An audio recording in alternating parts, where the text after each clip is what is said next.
Weather Service in Indianapolis has issued a severe thunderstorm warning for southwestern Boone County, central Montgomery County, until 8 p.m. Eastern Daylight Time.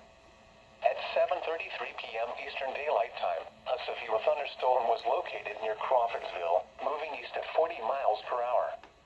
Expected hazards include 60 miles per hour wind gusts and half-dollar-size hail. This is a radar-indicated threat. The following impacts are expected. Hail damage to vehicles is expected.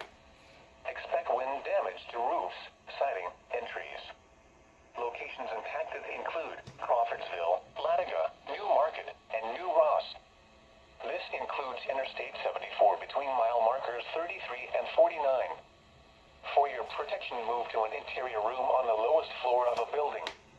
A tornado watch remains in effect until midnight Eastern Daylight Time for central and west central Indiana. Repeating, a severe thunderstorm warning has been issued until 8 p.m. Eastern Daylight Time for the following counties in Indiana, Boone and Montgomery.